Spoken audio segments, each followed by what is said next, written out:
Hey everyone, it's Monica Reynolds. We're going to get started at the top of the hour because we always like to start on time. Nicole Zuber's here and Angel will kick us off here in about 30-40 seconds. And so thank you for getting on the call early.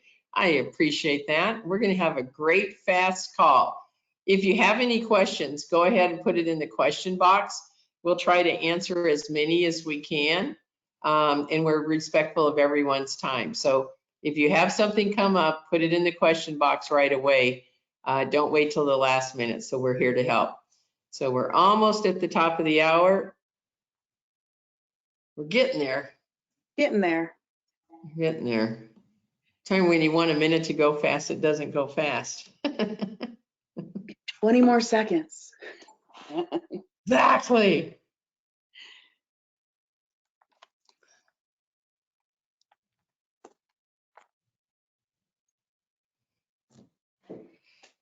Okay. All right, top of the hour. Miss Angel, take it away first and let everyone know what's going on here.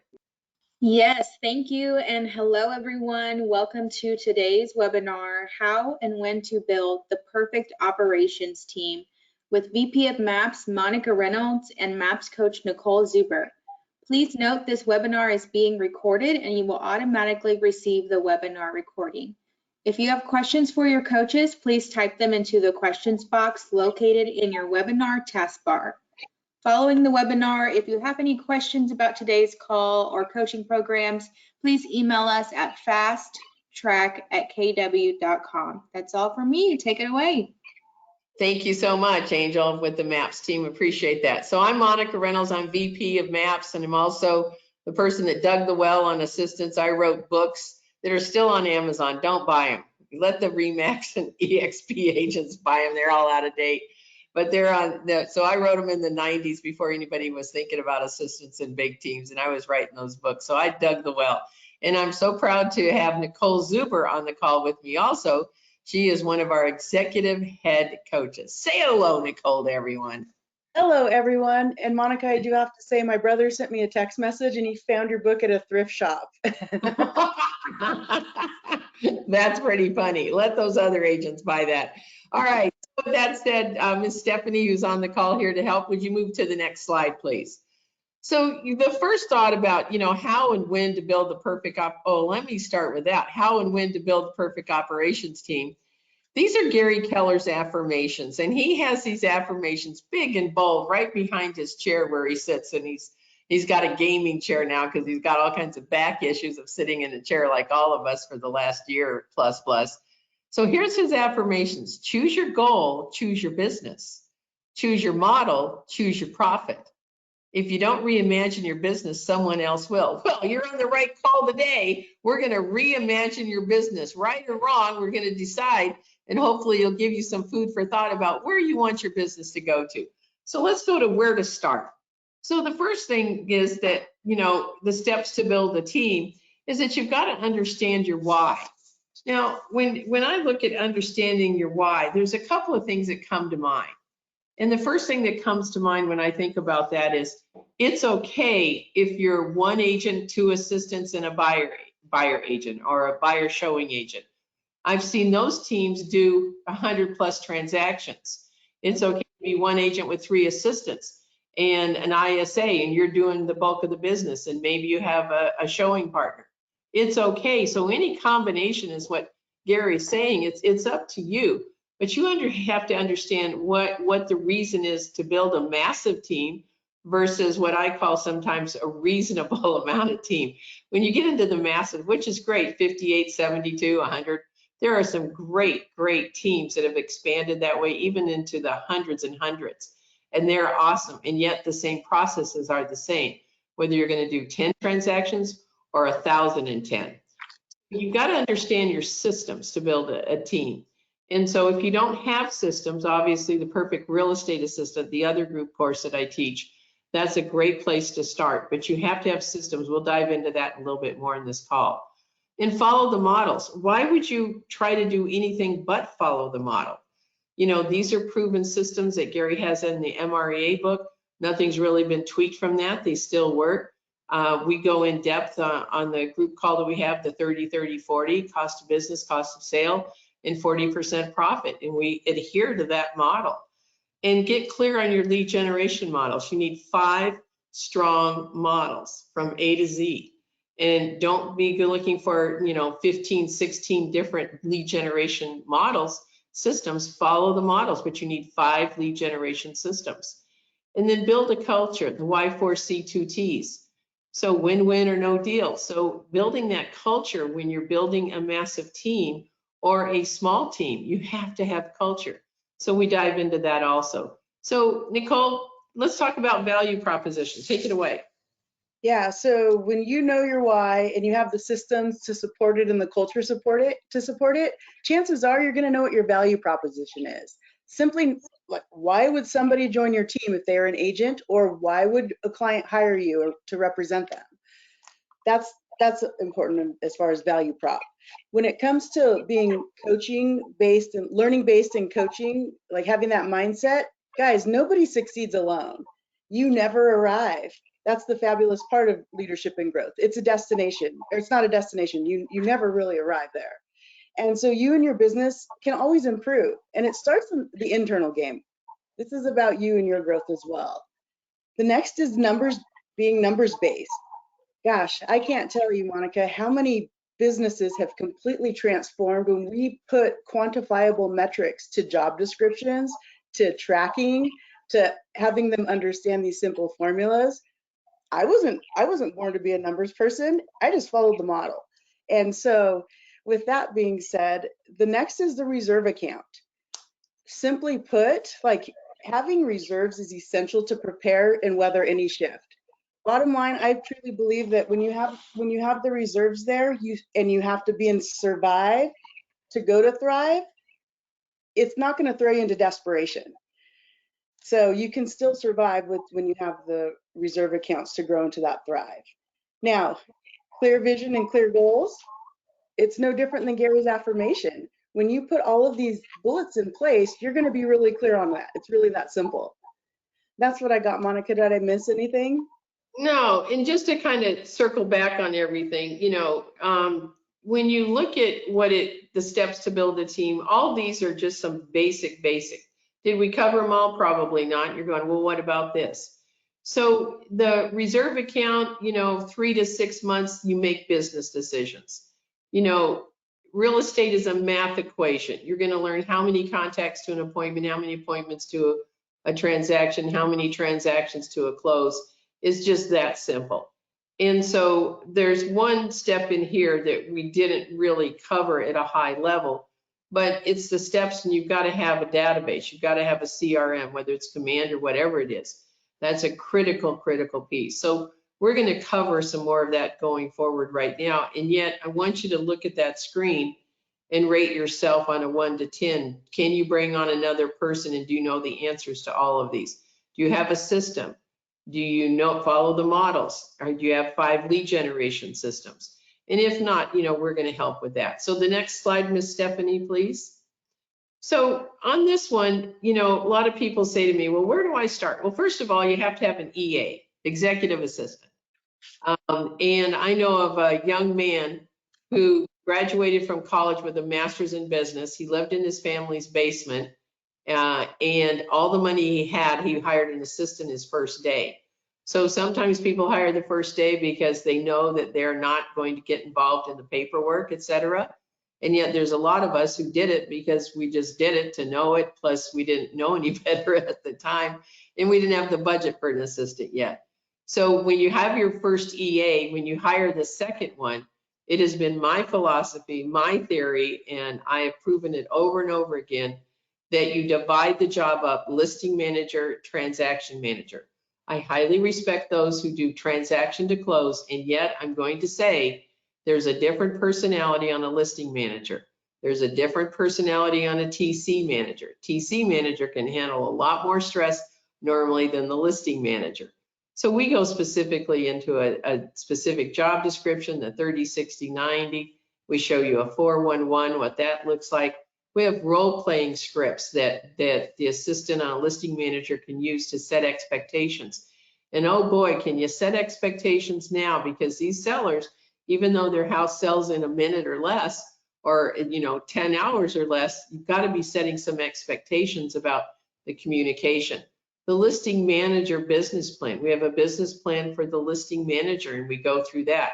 So in our course, there's 18 calls, 6 calls on listing manager, transaction manager, operations manager. A listing manager is a totally different profile than a TC, than a DO. And when you hire the right people, put the right people on the bus in the right seat, your business just explodes. So looking at the transaction manager, that's a different mindset. That's a whole different person and how they handled stress. Specific job description, 30, 60, 90, 411, role play scripts, specific schedule, and then a transaction manager business plan. So again, it's all about on these schedules, setting and time blocking so that they can move through massive amounts of business, and not be distracted by the squirrels that come their way because they've managed their schedule so well at a high level. Nicole coaches a lot of director of operations. She's an executive head coach. And so I'm going to let you speak to the operations manager. Thank you for that, Monica. And guys, Monica and I have spent so much time on the back end rewriting this program for you guys to really gain additional clarity in areas that like we've trailblazed over the last year and a half, growing this director of operations program. And we're going to dive into the leadership skills that are needed in the director of operations role and the numbers on a basic level. It's not hard, I promise. One thing that I think is really important to address, Monica, is when it comes to the job description of the DOO, if your TC or listing manager goes on vacation or, I don't know, gets sick and has to be gone for a week, guess who gets that job back? You do. You're responsible for that entire department. So if you don't understand the systems and the processes of the transaction manager or the listing manager, you're going to find yourself in some challenges. So we're going to teach you how to navigate through that. We're not asking you to be that job. It's far more effective when you understand that job, because at the end of the day, it's going to come back to you when somebody is going to go on vacation or whatnot. So that's what I got there, Monica. All right, good. Let's go to the schedule, Ms. Stephanie, and show everyone the director of operations schedule. So it's really comprehensive, and I'll let Nicole again speak to this. She does such a great job of really diving into this. One of the things that I want to share with you, that the listing manager, the transaction manager, these are critical things to have a schedule. And yeah, do you always stay on schedule 100% of the time? Oh no, but you strive for at least 50%. In the morning's the most protected time. And so we go through strategies on how to protect that schedule, how to set expectations with the agent who is a client, how to set expectations with the customer who is a client. The other agent on the transaction is a potential customer client. Their potential come to your office, join your team, or join Keller Williams. So we always want to make sure that we know that whoever the listing manager, the TC, the DO is speaking to, that's a potential client, customer, team member, and they are the customer. Okay, so what about this schedule real quickly, Ms. Nicole? So Monica, I love what you said. Like, let's be real here, guys. They're squirrels. We have to teach ourselves to be on defense sometimes. And you have this schedule and you have your big rocks recurring, because the days you fall off the horse, it's right back there to remind you the next day to jump back on. So one thing that I always like to address when I look at any director of operations schedule out of the gate is, do you have that on the business reoccurring with your rainmaker? I don't care if it's daily or at least once a week, you guys are having that conversation. So that's one thing that you'll see in there. And there's also a time block for P&L review. Now listen, if your hands aren't on the P&L, it's okay. Maybe you use that time block to start studying it or reading the budget model in the MREA during that time. So did I miss anything there, Monica? No, the director of operations is a very sophisticated part of the job. Again, like Nicole said, they're going to sit in each one of those seats when someone's gone. They're going to be in charge of the P&L. They're in charge of the recruiting. They're in charge of the training. So, 6 calls that we cover go in depth how to manage all of that. Stephanie, let's go to the next slide.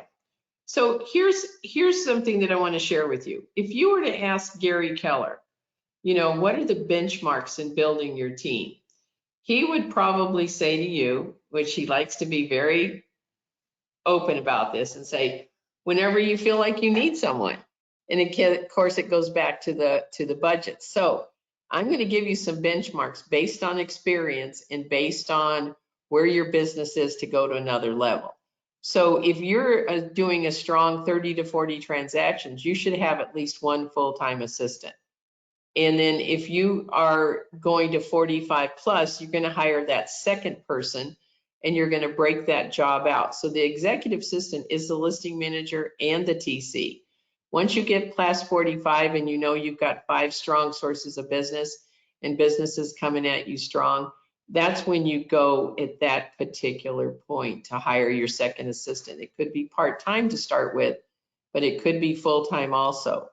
And then the next person you hire, Nicole, take it away.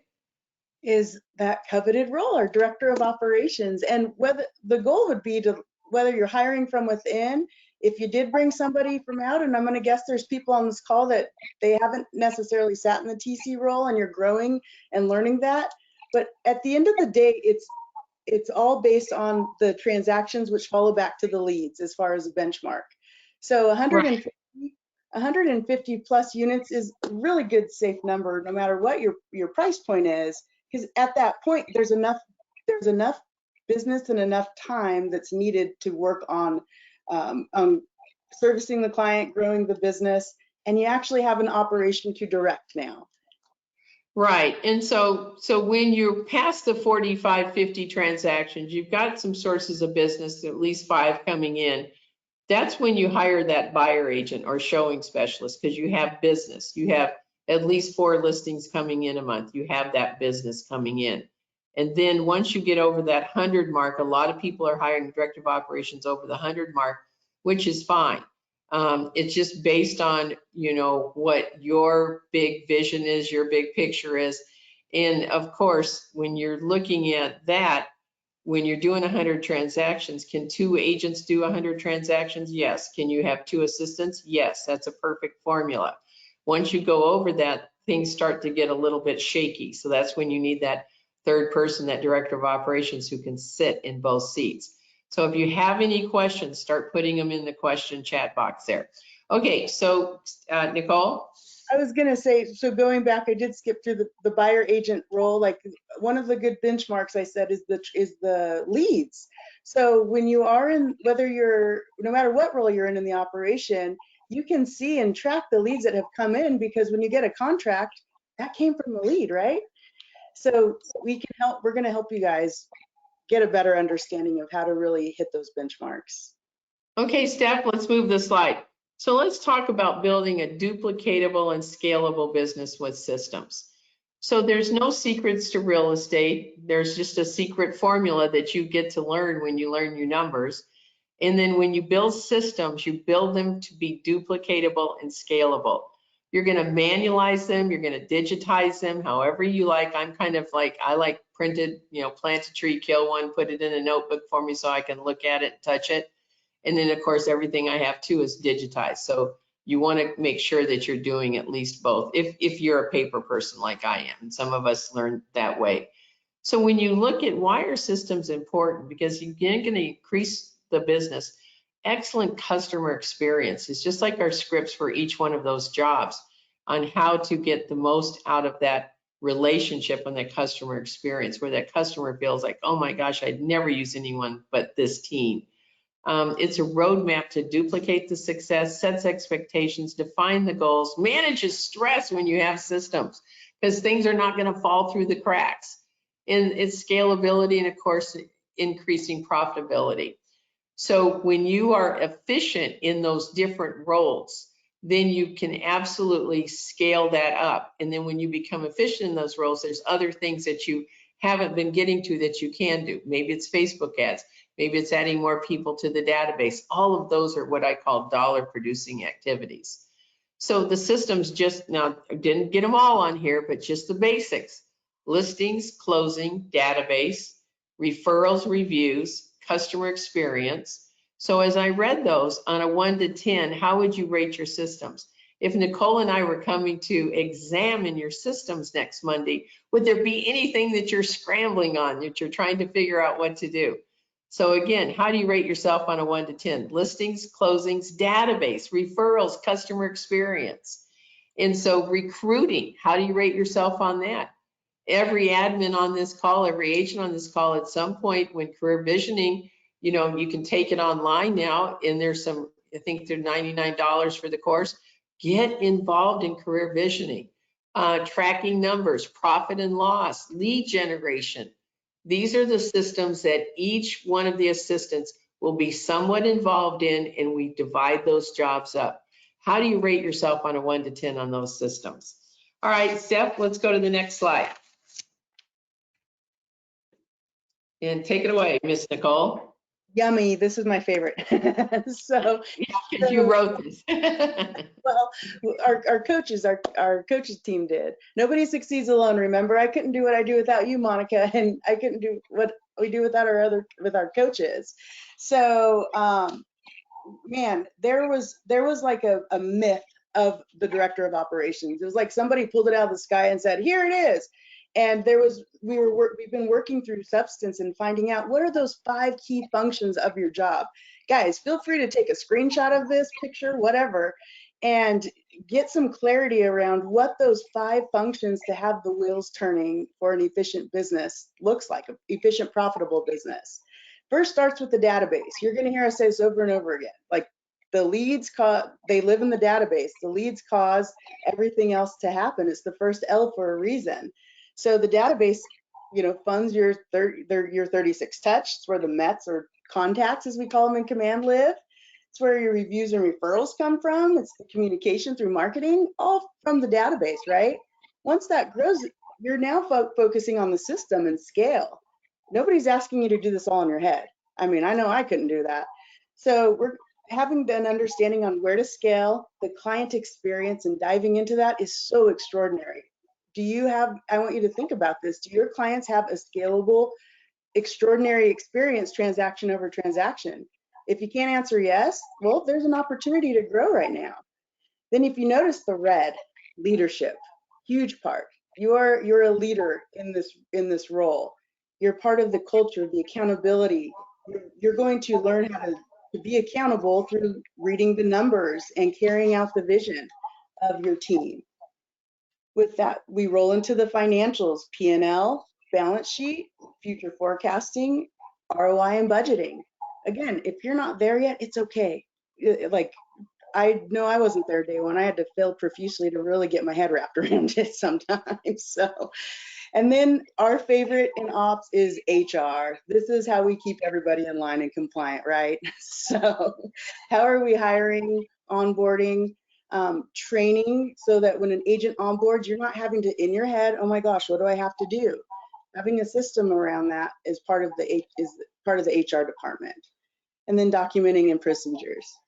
So thanks for letting me share that, Monica. It's exciting. Yeah, and so let's go to the next slide. So let me go through a couple of things, because we've covered a lot, and I know that one of the things is that, you know, thinking about the steps to build a team.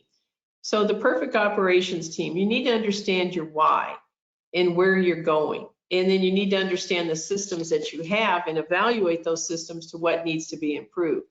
You will attract great people when you can say, here's my policy and procedures manual. Here are my systems. Here's what happens to you. Here's how we onboard you as a buyer agent. And we talk about that in our class coming up. You know, the onboarding process is a critical way. When you put your arms around a new employee, a new admin, or a new buyer agent, listing agent, when you have your systems in place and they are succinct with what the agent is doing to support them, and they are efficient and they are professional, you will attract the right people. So get clear about your lead generation models. Get very clear about what the ROI is, and that's what a director of operations does, and we'll be showing how to analyze that. And obviously you're building your culture, the Y4C2Ts. If you're not familiar with that, ask your market center. We're going to cover that in the call too, because it's win-win or no deal, et cetera. Communication, et cetera. And all of those things are the way we're going to be looking at a client, but we're going to be looking at building the culture of a team. So the most important thing that I can say is when you invest in your admin, and this call that's coming up when we start April 15th is a call for your entire team. The buyer agent should know what the listing manager does. The buyer agent should know what the TC does. Every agent on the team should be part of these calls if they can. They're also recorded so they can go back and listen. They are live calls, they are Zoom calls, and they're interactive. We'll also be interviewing some of the great TCs and listing managers around the country and the DOs, so that's going to give them give credibility to the job and how they function also. So let's go to the next slide, Stephanie. Then we'll open it up for some questions. So here's what I want you guys to hear. So who is this call for? So the call is if you're interested in growth production, okay? If you're interested in expansion, obviously building a hub. When you have a hub, you attract all the right agents as you expand. The hub, in my opinion, is the most important part of attraction. There's nothing like, I've heard horror stories where agents get recruited into a network, into an expansion team, and there are no systems in the hub, which is supposed to be supporting them at a high level. That's why they joined. If you want to build a team, this is how you attract a team when you see what you've built in the when they see what you built in the admin. And of course, business systems. If you want business systems, this will give you that. Whether you're ready to build a hub now or not, you're going to have all of that information. So there's 6 calls on listing manager, deep dive. In the perfect real estate assistant, there were only 2 calls on listing managers. Only 2 calls in perfect real estate assistant on the TC. We're going to go 6 deep on the transaction coordinator, and never before has there been training for director of operations. So let's say that you have a listing manager and you have a TC right now, and you're thinking about building that director of operations. Let's have your team come and listen to the call, listen to the 6 calls on director of operations. They're either going to raise their hand or they're going to say, you know what, I'm happy where I'm at. We'll need to find that next person. I'm always going to share with you that I learned from Gary Keller a long time ago, hire from your bench. Give people on your bench opportunities, and that's how they will grow with the job also. So again, you're going to get over 300 pages of systems that you can manualize, digitize. We're going to give you everything from recruiting to leadership tips to how to be a profitable business with a hub and what everyone should be doing to look to be efficient. And most importantly, I think one of the things that Nicole and I work hard to share is that teaching the TC, the listing manager, and the director of operations that the customer is the agent. The customer is the client. And when they really connect those 2 dots and setting expectations of how to work together, it can be a very simple professional process, and we boiled it down to that. Anything else you'd like to add, Nicole? Yeah, thank you for that, Monica. If you're just wanting clarity, or you're curious, you want clarity around your own job description, this could be a great opportunity for you as well to learn through this process. Yeah, we go through the job description, the 411, the 30, 60, 90. We go through corrective conversations when someone is going a little sideways for the director of operations. We go through all of that. It's $199 for 6 months per month, 6 months. And again, it's for everyone. The calls are live, yet they are archived, and you can go back and listen to the recording. And of course, you'll get material every week. So let's look at some questions. Can you see those yet, Nicole? Yeah, Steph, if you want to help me with that. I don't see anything in the box. Come on, guys, we don't bite. We're here to help. Yep, no questions so far. Here we go. There you go, Nicole. There's one for you. So Monica, I'm a TC of a 2-man team right now. Would you recommend the assistant class first before this one? Great question. You know, that's a great question. And I guess I would recommend that you go to the perfect real estate assistant first, because you need to have the other systems down first, because when you hire the next assistant, then you would have those. So that class we started this month. We've only gone through 2 classes. So if you're interested, I definitely go sign up for PREA first, Perfect Real Estate Assistant. And it's at, mapscoaching.com/group. And then you'll see Perfect Real Estate Assistant. The calls are live, but we recorded the 2 that you've missed. So you'll get caught up right away. So great question. Thank you for that. Go to PREA first. So it's usually once you've gone to Perfect Real Estate Assistant, then you come to this class because you've got some of those systems down. And now we do a comprehensive, deep dive. So you might be lost in some of the things that we talk about that we've already covered. So I think that's the best spot for you. Great question. What else? Yeah. Anything else? Yeah, you definitely have to have those foundational pieces in. I did it myself. When I joined KW 10 years ago, I started with PREA. It helped with all of the foundational pieces. So just had to chime on that. Okay. So the other question Ashley asks, I'm a DOO of 8. Would you suggest this? I'm assuming that this is the course. Would you suggest? Yeah, I would suggest absolutely. When you say you're a DOO of 8, does that mean 8 agents, 8 admin, or combination of both? If you're a DOO and you've got 8 agents, you definitely need this course because at some point you're going to expand. So sometimes a team will have a director of operations before they have the listing manager and the TC. So you might want to be breaking that out. So I'm not too sure what you're a team of 8 of. But absolutely, this is the course for you, unless you need systems. So this is about some of the systems, but the deep dive systems for, lead generation and your listing systems, those are all with the letters and the emails. Those are all in the PREA class. We do cover some with setting expectations and things like that in the listing job here, though. All right, what else? And that touches on this next question from Lauren. She said, I'm stepping into the DOO role and identifying some systems that are broken or missing or not working. Can you give us some guidance on how to determine where the opportunities are in the system to work on them?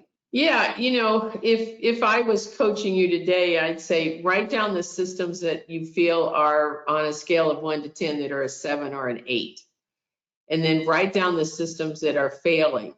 And then we rank them in order of importance. So if there's a failing lead generation system, that's more important than the expired package. If there is a failure in some part of the CRM, the database, that's going to go over almost everything. You need to stop and just work on the database and get it where it is growing. Gary says you need 3 new contacts every single day in the database. That's for a single agent.